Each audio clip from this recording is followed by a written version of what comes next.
y'all, I just got home. I'm about to fry up some pork chops, but I just wanted to do easy sides.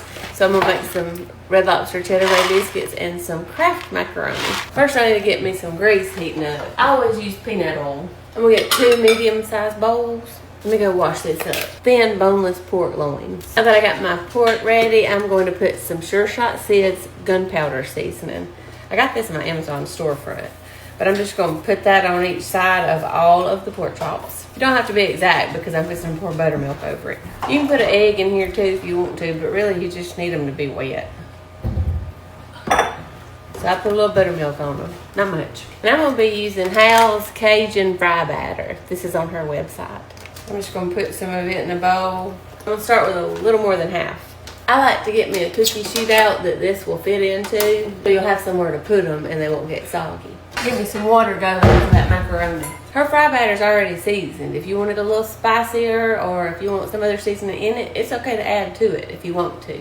I'm not going to. I'm also going to whip these up real quick. I just use the directions on the back. I like a lot of cheese in mine. That was probably way more than half a cup. I'm trying to kind of hurry up with supper because I want me and Caden to go out there and put a fire in the pit since it's not so cold. I've been wanting to sit by the fire, listen to some worship music. I should have already done this, and I'll tell you why. Once you get them battered, I'm going to take them from the buttermilk to make sure they're good and wet. Put them right into Hal's batter. Flip it around, make sure it's real good and coated on both sides. And then shake it off and put it here. But it needs to set on that tray and kind of just sit there. If you don't let them sit with their batter for a minute before you put them in the oil, that's why your batter falls off while it's cooking. Let those sit there for a few minutes. I about messed around and got it too hot. I'm gonna use some tongs. Oven is finally preheated. Check these.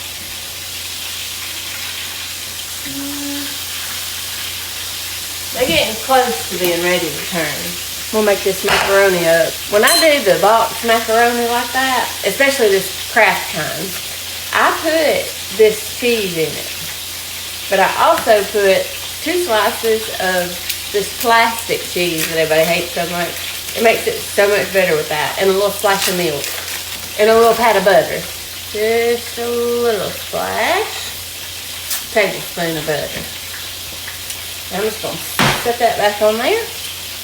Get it back warmed up. Time to go ahead and flip these. So I'm going to do that carefully.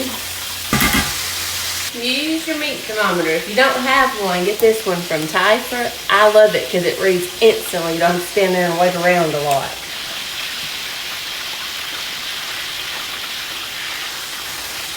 Look at there. Ooh, it'll eat good in a minute. Macaroni's done. I just added a little salt and pepper to it. Y'all have had this probably. I love that stuff.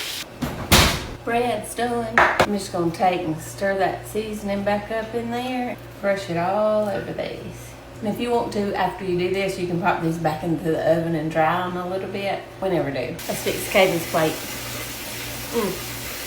I'm making a mess.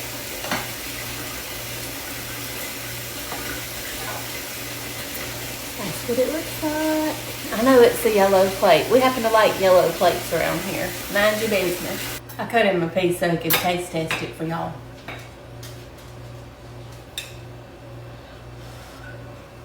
Cheers.